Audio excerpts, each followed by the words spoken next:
الحمد لله نحمده ونستعينه ونستغفره ونؤمن به ونتوكل عليه ونعوذ بالله من شرور أنفسنا ومن سيئات أعمالنا من يهده الله فلا مضل له ومن يضلل فلا هادي له ونشهد أن لا إله إلا الله وحده لا شريك له ونشهد أن سيدنا ونبينا ومولانا محمدا عبده ورسوله صلى الله تعالى عليه وعلى آله وأصحابه وبارك وسلم تسليما كثيرا أما بعد فأعوذ بالله من الشيطان الرجيم بسم الله الرحمن الرحيم وما أرسلنا من قبلك إلا رجالا نوحي إليهم أنه لا إله إلا أنا فاعبدون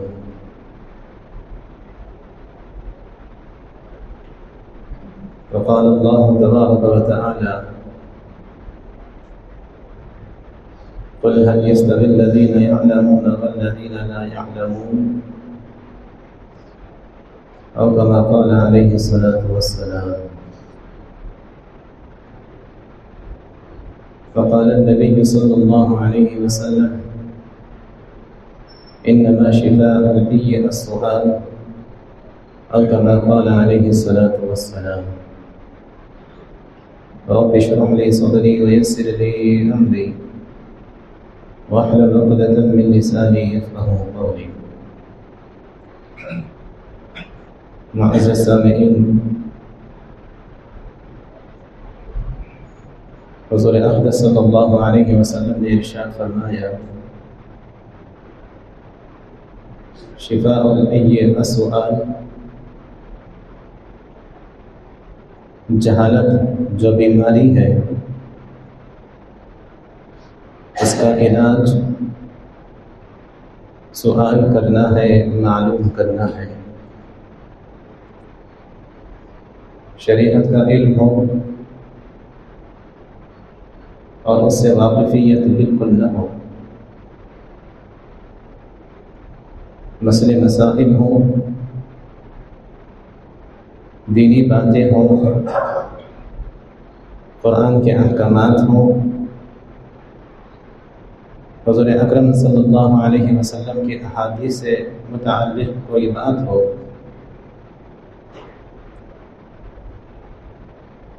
اگر شریعت کی کوئی بات معلوم نہ ہو، اللہ کے رسول صلی اللہ علیہ وسلم فرماتے ہیں یہ جو بیماری ہے جہالت کی، اس کا علاج سوال کر لینا ہے، معلومات حاصل کر لینا ہے. جن کے پاس شریعت کا علم ہے، جن کے پاس قرآن و حدیث کا علم ہے، جن کے پاس حضور اکرم صلی اللہ علیہ وسلم کے احادیث کا علم ہے، ان کے پاس معلوم کر کے اپنے اندر رہنے والی جو شریعت سے ناواقفیت کی بیماری ہے اس کو دور کر لینا ہے، اس کا علاج کر لینا ہے. حضرات صحابہ کرام رضی اللہ عنہم اجمعین کی زندگی میں اگر ہم غور کر کے دیکھیں تو ہمیں یہ بات صاف معلوم ہوتی ہے کہ صحابہ کرام رضی اللہ عنہم اجمعین حضور اکرم صلی اللہ علیہ وسلم سے علم حاصل کرتے تھے، دین سیکھتے تھے، شریعت معلوم کرتے تھے. اور صحابہ کرام یہ بھی ہماری طرح انسان تھے، ان کی بھی بیوی رہتی، ان کے بچے ہوتے، ان کی بھی گھریلو زندگی ہوتی، یہ بھی تجارت کرتے، کاشتکاری کرتے، بازار کو جاتے، سامان خریدتے بیچتے، شہروں کا ملکوں کا سفر کرتے. حضور اکرم صلی اللہ علیہ وسلم تو مدینہ المنورہ میں موجود تھے اور صحابہ کرام مدینہ المنورہ میں موجود رہتے، اور صحابہ کرام کبھی کبھی تجارت کے غرض سے، خرید و فروخت کے غرض سے مدینے سے باہر چلے جاتے یا کبھی مجلس میں حاضر نہ ہوتے، تو اس بات کا خاص اہتمام رکھتے تھے کہ ہماری غیر حاضری میں حضور اکرم صلی اللہ علیہ وسلم نے جو احکامات مدینے کے اندر آپ کی مجلس میں رہنے والے صحابہ کو بتائے ہیں وہ احکامات ہم معلوم کر لیں۔ بخاری شریف میں موجود ہے، حضرت عمر بن خطاب رضی اللہ عنہ خود ارشاد فرماتے ہیں، میں الفاظ پڑھ کے آپ کو سناتا ہوں کہ کنت انا وجار لی من الانصار وکنا نتناوب النزول علی رسول اللہ صلی اللہ علیہ وسلم، کہ میں تھا اور میرے پڑوس میں ایک انصاری صحابی رہتے تھے، ہم دونوں نے آپس میں طے یہ کیا تھا کہ ہم ایسے کریں گے کہ ایک دن ایک آدمی اللہ کے رسول کی مجلس میں رہے گا اور دوسرا آدمی تجارت کے لیے جائے گا، اور دوسرے دن دوسرا آدمی اللہ کے رسول کی مجلس میں رہنے کا اہتمام کرے گا، اور پہلا آدمی تجارت کے ارادے سے اگر باہر جانا چاہے تو باہر جا کر آ جائے۔ حضرت عمر بن خطاب رضی اللہ عنہ فرماتے ہیں، ہمارا ایسا ہی سلسلہ چلتا تھا۔ ایک دن میں مدینے میں اللہ کے رسول کے ساتھ مجلس میں شریک رہتا، اور میرے انصاری پڑوسی وہ کوئی ضرورت ہو تجارت وغیرہ کی تو وہ وہاں سے نکل کر اپنی ضرورت پورا کرنے کے لیے جاتے، میں اللہ کے رسول کی مجلس میں شریک رہتا، میں آپ کی تمام باتوں کو جانتا، آپ کی تمام باتیں سنتا، اس کو سمجھتا، اور وہ صحابی رات میں جب واپس آتے ہماری ملاقات ہوتی تو جو کچھ میں دن میں اللہ کے رسول سے سیکھا ہوتا میں ان کو بتا دیتا، ان تک دین کو پہنچا دیتا، وہ اس کو سیکھ لیتے، اور دوسرے دن وہ اللہ کے رسول کے مجلس میں رہتے اور میں تجارت وغیرہ ضرورت کے ارادے سے کہیں پر چلا جاتا تو وہ اللہ کے رسول کے مجلس میں رہ کر جو کچھ آپ فرماتے اس کو سیکھتے، سنتے، سمجھتے۔ جب رات میں میں وہاں سے واپس آتا، ان سے ملاقات کرتا تو جو کچھ اللہ کے رسول دن بھر بتائے ہوتے وہ تمام باتیں وہ مجھے بتا دیا کرتے تھے۔ فرماتے ہیں اسی طرح ہم انتظام کیے ہوئے تھے، یہی ہمارا معمول تھا، تو اس سے فائدہ یہ ہوتا کہ کسی بھی دن اللہ کے رسول صلی اللہ علیہ وسلم کی جو بھی احادیث ہوتی، جو بھی آپ ارشاد فرماتے وہ ہم ضرور سیکھ لیا کرتے، معلوم کر لیا کرتے۔ اللہ کے رسول صلی اللہ علیہ وسلم کی باتوں سے پوری طرح سے واقفیت رکھتے تھے۔ آپ کی کسی بھی سنت جو ہم سے چھوٹ جائے ایسا نہ ہو، اس کی ہم پوری کوشش کرتے تھے، اور آپ کے ہر حدیث کو معلوم کرنے کی ہم کوشش کیا کرتے تھے۔ علماء کرام نے اس حدیث کو بیان کرنے کے بعد فرمایا کہ یہ بھی امت کے اندر مزاج ہونا چاہیے کہ اپنی زندگی کے اندر روزانہ کا معمول اس طرح کا ہونا چاہیے کہ ایک وقت نکالے جس میں اللہ کے رسول صلی اللہ علیہ وسلم کے احکامات کو جاننے کی کوشش کرے، اور قرآن کے اندر کیا ہے اس سے علماء سے سیکھنے کی کوشش کرے، حدیث میں جو اللہ کے رسول کے احکامات ہیں اس سے ان کو علماء سے سیکھنے کی کوشش کرے، اور حضور اکرم صلی اللہ علیہ وسلم کی سنتوں کو جان کر اسے اپنی زندگی میں لانے کی کوشش کرنا چاہیے۔ حضور اقدس صلی اللہ علیہ وسلم کا جب انتقال ہوا اس وقت میں حضور اکرم صلی اللہ علیہ وسلم کے ایک چچیرے بھائی تھے۔ اللہ کے رسول صلی اللہ علیہ وسلم کے چچا کا نام عباس ہے، اور عباس جو اللہ کے رسول کے چچا ہیں ان کے بیٹے کا نام عبداللہ ہے۔ عبداللہ بن عباس ہوئے۔ حضور اکرم صلی اللہ علیہ وسلم کے چچا عباس اور عباس کے بیٹے عبداللہ ہیں۔ اللہ کے رسول صلی اللہ علیہ وسلم کے چچیرے بھائی عبداللہ بن عباس ہوئے۔ حضرت عبداللہ بن عباس رضی اللہ عنہما فرماتے ہیں، یہ جو روایت ہے یہ حدیث کی ایک کتاب ہے مسند دارمی، اس کے اندر یہ روایت موجود ہے۔ وہ خود فرماتے ہیں کہ اللہ کے رسول کا جب انتقال ہو گیا تو صحابہ تو مدینہ المنورہ میں موجود تھے، اس وقت میں ان کی عمر 13 یا 14 برس کی تھی، کتابوں میں لکھا ہے 14 برس کی تھی۔ حضور اکرم صلی اللہ علیہ وسلم کے صحابہ جب موجود تھے تو میں نے اپنے ساتھی سے کہا کہ دیکھو اللہ کے رسول تو دنیا سے رخصت ہو چکے ہیں، اللہ کے رسول سے جنہوں نے علم حاصل کیا ہے وہ صحابہ کرام اب بھی مدینۃ المنورہ کے اندر موجود ہیں، ان کے پاس اللہ کے رسول کا علم موجود ہے اور اللہ کے رسول صلی اللہ علیہ وسلم کے احادیث بھی موجود ہیں، حضور اکرم صلی اللہ علیہ وسلم کی زندگی بھی یہ جانتے ہیں، حضور اکرم صلی اللہ علیہ وسلم کی سنتوں سے بھی یہ اچھی طرح سے واقفیت رکھتے ہیں۔ حضرت ابن عباس فرماتے ہیں میں نے اپنے ساتھی سے کہا چلو صحابہ کرام سے علم حاصل کرتے ہیں، وہ آنے کے لیے تیار نہیں ہوئے تو میں ہی صحابہ کرام کے پاس جو بڑے بڑے تھے ان کے پاس جا کر علم حاصل کرتا تھا۔ میری کوشش یہ ہوتی تھی کہ جس کسی کے پاس بھی مجھے پتہ چلا کہ کوئی حدیث موجود ہے، اللہ کے رسول صلی اللہ علیہ وسلم کی سنت کا علم ان کے پاس موجود ہے، تو میں اس حدیث کو حاصل کرنے، اس سنت کو حاصل کرنے کے لیے ضرور اس صحابی کے گھر کے پاس جاتا اور ان کے باہر نکلنے کا انتظار کرتا۔ کبھی ایسے ہوتا میں گھر پہنچتا، مجھے پتہ چلتا کہ اندر آرام کر رہے ہیں، سو رہے ہیں، تو میں گھر کے باہر دروازے کے باہر اپنی چادر بچھا کر وہیں پر لیٹا رہتا اور وہاں پر اڑنے والے غبار اور وہاں پر اڑنے والی دھول میرے چہرے پر، میرے کپڑوں پر پڑا کرتی تھی، اور میں انتظار میں رہتا تھا کہ وہ صحابی باہر آئیں اور میں ان سے اللہ کے رسول صلی اللہ علیہ وسلم کی حدیث سیکھوں۔ فرماتے ہیں کہ وقت گزرتا، وہ باہر نکلتے، وہ مجھے دیکھتے، فوراً کہتے اللہ کے رسول کے چچا کے بیٹے عبداللہ تمہیں یہاں پر انتظار کرنے کی کیا ضرورت تھی، اندر آ جاتے۔ میں ان سے کہتا کہ آپ سو رہے تھے، آپ خیلولہ کر رہے تھے، میں آپ کو جگانا مناسب نہیں سمجھا۔ پھر وہ کہتے کہ اگر آپ ہمیں حکم دے دیتے، اس لیے کہ آپ اہل بیت کے ایک فرد ہیں، حضور اکرم صلی اللہ علیہ وسلم کے چچیرے بھائی ہیں، اگر آپ کو کوئی بات معلوم کرنا ہوتا آپ ہمیں حکم دیتے، ہم آپ کے پاس حاضر ہو جاتے۔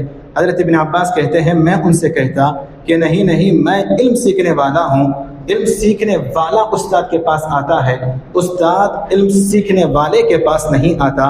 تو میں اس بات کا مستحق تھا کہ میں آپ کے پاس آؤں اور حدیث معلوم کروں، اور پھر میں ان سے حدیث پوچھتا، وہ حدیث مجھے بتاتے، اور احادیث کو سیکھتا رہا، اتنا زیادہ میں نے علم حاصل کر لیا کہ مسجد نبوی صلی اللہ علیہ وسلم میں مسجد نبوی کے اندر بیٹھ کر لوگوں کو حدیث کا علم سکھانے لگا۔ جو لوگ میرے ساتھ آنے کے لیے تیار نہیں تھے، انہوں نے جب دیکھا کہ مسجد نبوی کے اندر بڑا حلقہ میرا لگتا ہے تو وہ کہنے لگے کہ ہم سے زیادہ عقل مند یہ انسان تھا کہ اس نے اپنے جوانی کے دنوں کو علم دین حاصل کرنے میں گزار دیا، اور اس نے اللہ کے رسول صلی اللہ علیہ وسلم کی سنتوں کو جان کر سیکھ لیا اور اس پر عمل کرنا شروع کر دیا۔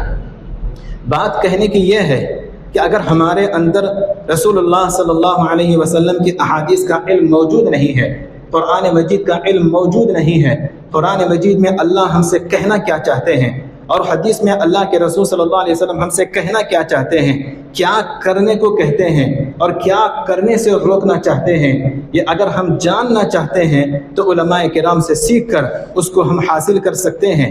اور بات یہ ہے جتنا زیادہ آپ علم کو حاصل کریں گے، جتنا زیادہ آپ کے اندر قرآن کا علم آئے گا، جتنا زیادہ آپ کے اندر حدیث کا علم آئے گا، جتنا زیادہ آپ کے اندر سنتوں کا علم آئے گا، اتنا زیادہ آپ سنتوں پر چلنے والے بنیں گے۔ ہمارا مزاج ایسا ہو گیا ہے کہ ہم لوگ اللہ کے رسول صلی اللہ علیہ وسلم نے جو شریعت ہمیں عطا کی اس میں سے فرائض تو ادا کرنے کی کوشش تو کر لیتے ہیں، لیکن سنتوں کے تعلق سے انتہائی لاپرواہ ہوتے ہم جا رہے ہیں۔ سنت ہی ہے نا، کرے تو چلے گا، چھوڑ دیے تو کوئی پوچھ نہیں، چھوڑ دیے تو ثواب ہی نہیں ملے گا نا، اتنا ہی ہے نا۔ اس قسم کی جو سوچ ہے، یاد رکھیں یہ صحابہ کرام اور تابعین رضی اللہ عنہم اجمعین کے مزاج اور ان کی سوچ کے بالکل خلاف ہے۔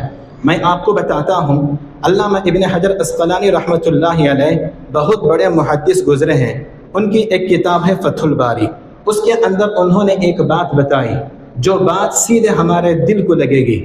فرماتے ہیں صحابہ کرام کا مزاج کیا تھا، فرماتے ہیں کان صدر الصحابہ ومن تبعهم یواظبون علی السنن مواظبتهم علی الفرائض ولا يفرقون بینہما۔ کیا مطلب ہے اس کا؟ فرماتے ہیں کہ صحابہ کرام کا مزاج یہ تھا کہ ان کے سامنے فرائض بھی موجود تھے اور ان کے سامنے سنتیں بھی موجود تھیں۔ صحابہ عمل کرنے میں فرائض اور سنتوں کے درمیان فرق نہیں کرتے تھے۔ فرماتے ہیں جیسے صحابہ کرام جیسے فرائض پر پابندی سے عمل کرتے تھے، سنتوں پر بھی پابندی سے عمل کرتے تھے۔ حضور اکرم صلی اللہ علیہ وسلم کے ہر حکم پر عمل کرنے کی وہ کوشش کرتے تھے۔ فرماتے ہیں جیسے صحابہ فرائض پر عمل کر کے ثواب حاصل کرنا چاہتے تھے، سنتوں پر عمل کر کے بھی اللہ تبارک و تعالیٰ کی رضامندی اور اللہ تبارک و تعالیٰ کا اجر اور ثواب حاصل کرنا چاہتے تھے۔ ان کی زندگی اسی طرح سے گزری۔ تو معلوم یہ ہوا کہ ہمیں فرائض پر عمل کرنا ضروری ہے، اور اگر ہم چاہتے ہیں کہ اللہ کے رسول صلی اللہ علیہ وسلم ہم سے خوش ہو، اگر ہم چاہتے ہیں کہ ہماری زندگی سنت کے مطابق ہو، تو اس صورت میں ہمیں جیسے فرائض پر عمل کرنا ضروری، اسی طرح سے اللہ کے رسول کو خوش کرنے کے لیے سنتوں کو اپنی زندگی کے اندر لانا ضروری ہوگا۔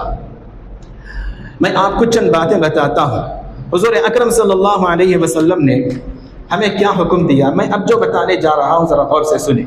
میں اب جو بتانے جا رہا ہوں یہاں سے عنوان لباس کے تعلق سے ہوگا۔ جو احادیث میں لکھ کر لایا ہوں، جو احادیث میں ابھی آپ کے سامنے پڑھ کر سنا رہا ہوں، یہ لباس سے تعلق ہے۔ پہلی حدیث دیکھیں، ترمذی شریف کی ہے۔ اللہ کے رسول صلی اللہ علیہ وسلم نے فرمایا البسوا من ثيابكم البياض فانها من خير ثيابكم۔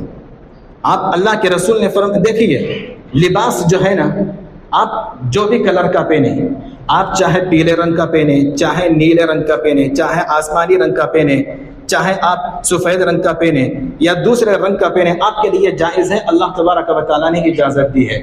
لیکن لباس کے اندر سب سے بہترین لباس کون سا ہے؟ لباس کے اندر سب سے بہترین لباس کون سا ہے؟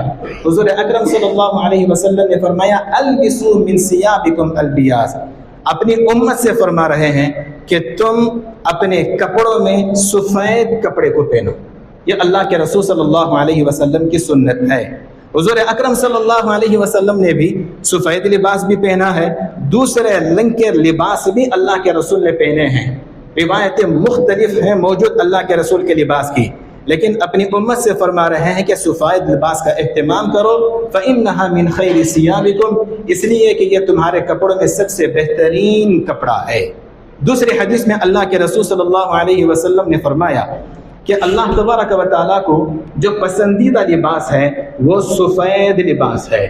معلوم یہ ہوا کہ سفید لباس اللہ کے رسول صلی اللہ علیہ وسلم کو بھی پسند تھا، اور حضور اکرم صلی اللہ علیہ وسلم نے فرمایا اللہ تبارک و تعالیٰ کو بھی پسند تھا۔ تو جہاں تک ہو سکے اہتمام اس بات کا کریں کہ آپ ٹھیک ہے آپ آفس کو جا رہے ہیں، وہاں کوئی اور لباس ہو تو پہن کر جائیں، ٹھیک ہے آپ اسکول کو جا رہے ہیں، کالج جا رہے ہیں، وہاں کوئی لباس ہو وہ پہن کر جائیں۔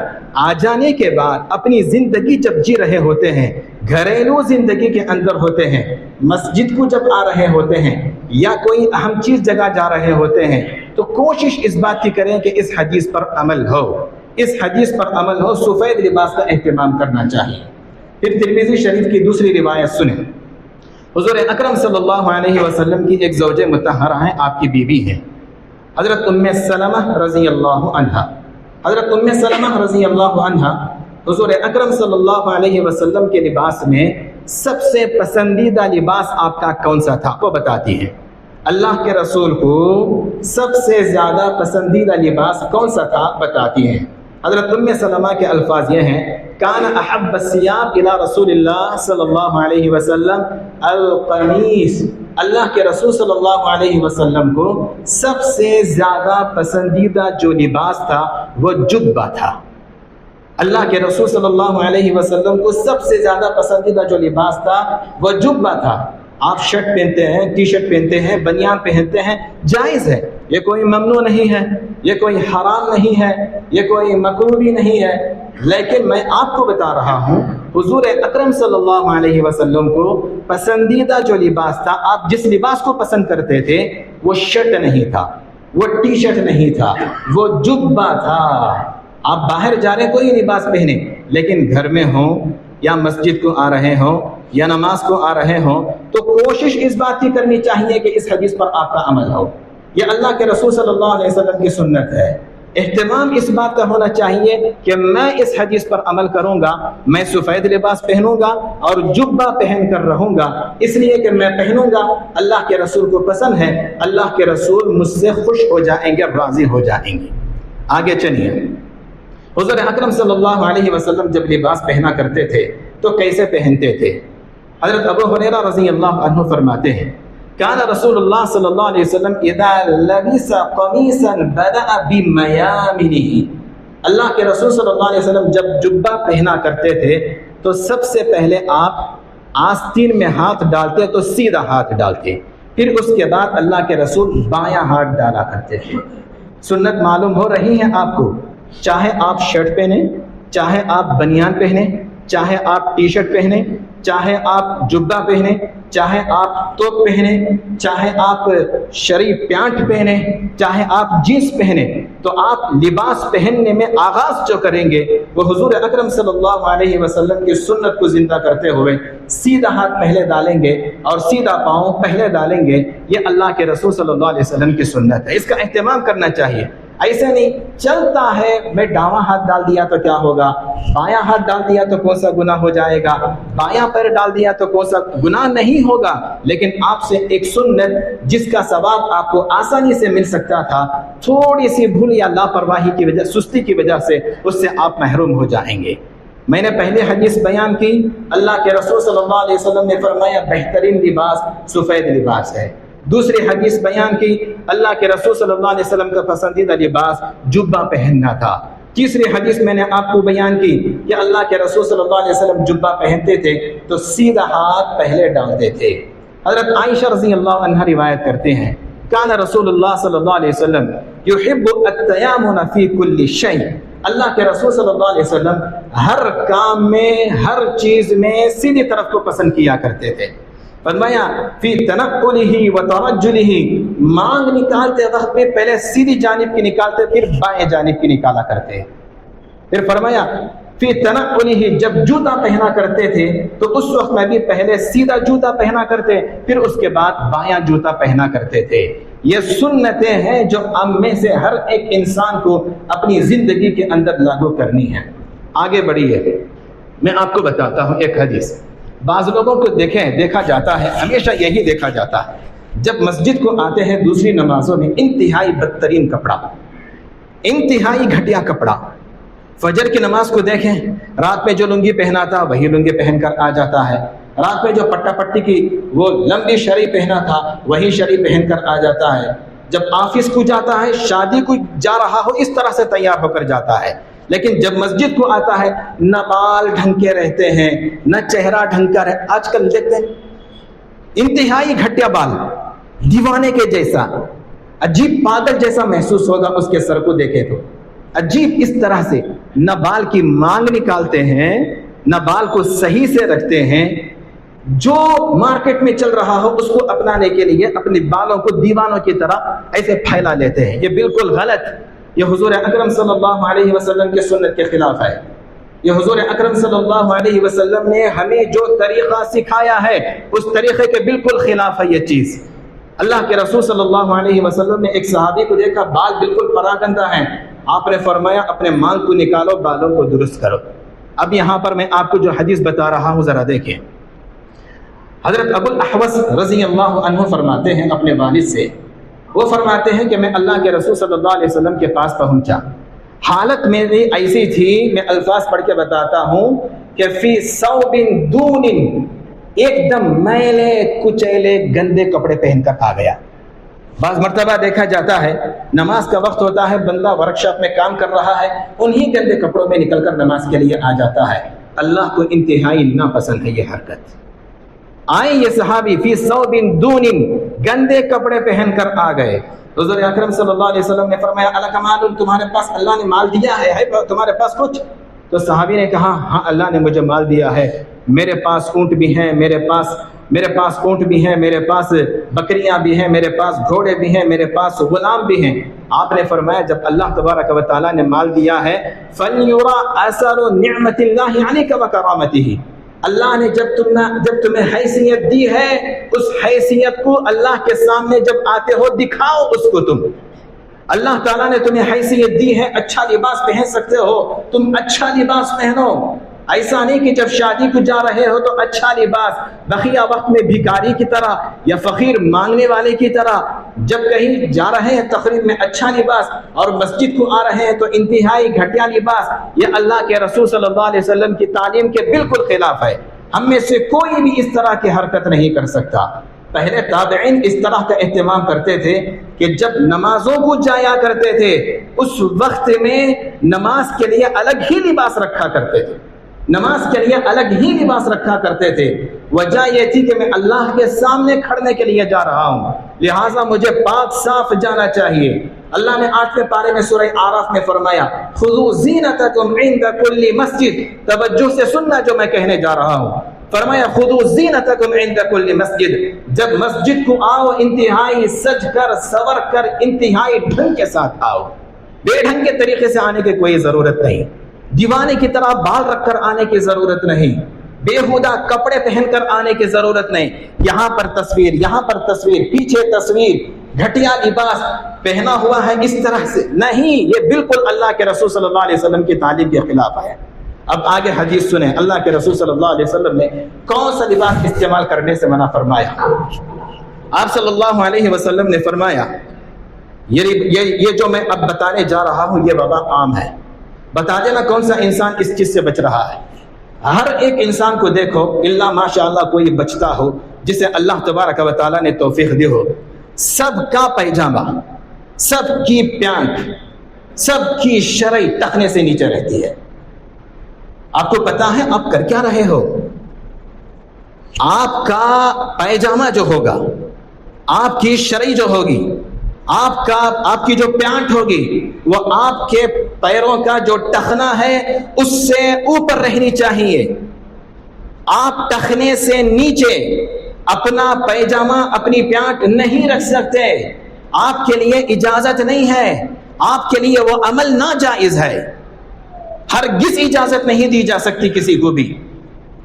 جس کسی کا بھی پائجامہ، جس کسی کا بھی پینٹ ٹخنے سے نیچے لٹک رہا ہو، نماز کے بعد فوراً جا کر جتنے ہیں سب کو وہ کاٹ لے گا جب یہ حدیثیں سنے گا۔ 2 حدیثیں میں آپ کو بتا رہا ہوں کیا ہونے والا ہے۔ انتہائی گھٹیا حرکت ہے یہ اور ناجائز حرکت ہے یہ۔ سنیں اللہ کے رسول صلی اللہ علیہ وسلم نے فرمایا، حضرت ابو ہریرہ رضی اللہ عنہ راوی ہیں اور بخاری شریف کی روایت ہے، فرمایا ما اسفل من الکعبین من الازار فی النار، آپ کا پیجامہ ٹخنے سے جتنا نیچا رہے گا، آپ کی پیانٹ ٹخنے سے جتنی نیچے رہے گی، ٹخنے سے آدھی انچ نیچے ہو، ٹخنے سے 1 انچ نیچے ہو، یا ٹخنے سے 2 انچ نیچے ہو، یا اتنی نیچے کہ زمین کو لگ رہی ہو، اللہ کے رسول نے فرمایا جتنی نیچے رہے گی قیامت کے دن اتنا حصہ جہنم کی آگ میں جلایا جائے گا۔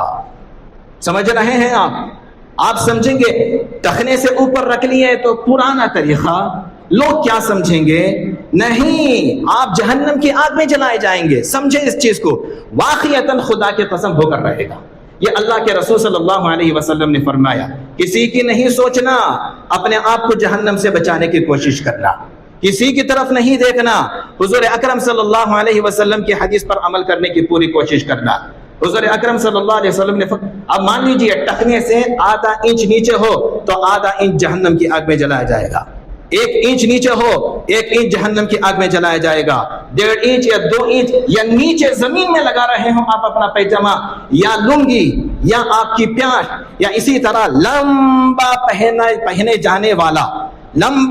جانے والا عربوں کا توپ ہو، اگر وہ بھی زمین میں لگ رہا ہو، ٹخنوں سے نیچے ہو، فقہاء نے، محدثین نے فرمایا ناجائز ہے، حرام ہے، اس کی اجازت نہیں دی جا سکتی۔ کوئی بھی لباس آپ پہن رہے ہو ٹخنے سے نیچے وہ ہرگز نہیں جا سکتا، اس کی اجازت آپ کو نہیں ہے۔ حضور اکرم صلی اللہ علیہ وسلم کی یہ حدیث سنیں۔ حضرت ابو ذر رضی اللہ عنہ روایت کرتے ہیں، مسلم شریف کی روایت ہے، آپ نے فرمایا قیامت کے دن 3 آدمیوں کی طرف اللہ تبارک و تعالی رحمت کی نظر سے نہیں دیکھیں گے۔ اللہ رحم فرمائیں گے، اللہ کرم فرمائیں گے، اللہ رحمت کا معاملہ کریں گے، پل صراط پر آسانی سے جائیں گے، اللہ رحم و کرم کا معاملہ کریں گے تو نامہ اعمال سیدھے ہاتھ میں ملے گا، رحم و کرم کریں گے تو جہنم سے محفوظ رکھیں گے۔ لیکن 3 آدمی ایسے ہیں، اور یہ تینوں آدمی آج سب سے زیادہ پائے جاتے ہیں۔ ذرا دیکھنا کہیں ہم میں سے کوئی اس میں ملوث نہ ہو۔ اللہ ان تینوں کی طرف غضب کی نگاہ سے دیکھیں گے۔ حضور اکرم صلی اللہ علیہ وسلم کے آپ صلی اللہ علیہ وسلم نے فرمایا لا یکلمہم اللہ ان سے گفتگو بھی نہیں کریں گے، بات بھی نہیں کریں گے ان سے، ولا یزکیہم ان کو پاک بھی نہیں کریں گے، معاف بھی نہیں کریں گے، ولہم عذاب علیم اور ان کو دردناک عذاب میں مبتلا کریں گے۔ حضرت ابو ذر فرماتے ہیں اللہ کے رسول نے یہ 3 مرتبہ فرمایا، اللہ رحمت کی نظر سے دیکھیں گے نہیں، اللہ ان کو معاف بھی نہیں کریں گے، اللہ ان کو دردناک عذاب کریں گے، بات بھی نہیں کریں گے۔ 3 بار فرمایا۔ حضرت ابو ذر نے عرض کیا من ہم یا رسول اللہ، کون ہے وہ 3 انسان؟ کون ہے وہ 3 انسان جن کی طرف اللہ قیامت کے دن نظر رحمت نہیں فرمائیں گے، بات بھی نہیں کریں گے؟ آپ نے سب سے پہلے فرمایا المسبل، المسبل وہ انسان جو اپنے پائجامے کو ٹخنے سے نیچے رکھتا ہے، وہ انسان جو اپنے پائجامے کو، اپنی پیانٹ کو، اپنی لنگی کو، اپنے لمبے جھبے کو ٹخنے سے نیچے رکھتا ہو، اللہ رحمت کی نظر سے نہیں دیکھیں گے۔ جتنے پائجامے آپ کے پاس لمبے ہیں کاٹو، کاٹ کو ختم کر دو، اس کو کاٹ کے اس کو ختم کر دو، چڑھا لو اپنا سائز دیکھ کر، ٹخنے سے اوپر تک اپنا پائجامہ بنا لو۔ یہ حضور اکرم صلی اللہ علیہ وسلم کی تعلیم۔ پھر آگے فرمایا دوسرا انسان المنان، لوگوں پر احسان جتانے والا، کچھ دے دے گا لیکن زندگی بھر بتاتا پھرے گا، کچھ کر دے گا دوسرے کے ساتھ بھلائی کا معاملہ لیکن ہمیشہ اس کے اوپر احسان جتاتا رہے گا، فلاں وقت میں یہ کیا تھا، فلاں کی شادی میں یہ کیا تھا، فلاں کی بیٹی کی شادی میں یہ دیا تھا، بتاتا احسان جتانے والا، اللہ اس کو پسند نہیں کریں گے، اس کی طرف رحمت کی نظر سے نہیں دیکھیں گے۔ پھر تیسرا انسان کون؟ ذرا سنیں اس کو، پتہ نہیں کون کون ہم میں سے مبتلا ہو اسے۔ فرمایا تیسرا انسان والمنفق سلعتہ بالحلف الکاذب، جھوٹی قسم کھا کر اپنے سامان کو بیچنے والا، قسم سے اچھا مال، قسم سے صبح کچھ آیا، قسم سے آپ کے لیے کم کر کے دے رہا ہوں مولانا، دوسروں کو 500 میں بیچ رہا ہوں، قسم سے آپ کے لیے 400 میں دے رہا ہوں، جھوٹی قسم کھا کر، قسم سے جھوٹی قسم کھا کر اپنے سامان کو بیچنے والا انسان۔ آپ نے فرمایا اپنے پائجامے کو ٹخنے سے نیچے رکھنے والا، اور دوسرا انسان احسان جتانے والا، جھوٹی قسم کھا کر اپنے سامان کو بیچنے والا، اللہ رحمت کی نظر سے نہیں دیکھیں گے۔ اب یہ قصہ طبرانی کا بتا کر میں اپنی بات ختم کرتا ہوں۔ حضرت علی رضی اللہ عنہ اپنے بیٹے حضرت حسین رضی اللہ عنہ کو لے کر درزی کے پاس گئے، ٹیلر کے پاس گئے، فرمایا اس کے لیے جبہ سیو۔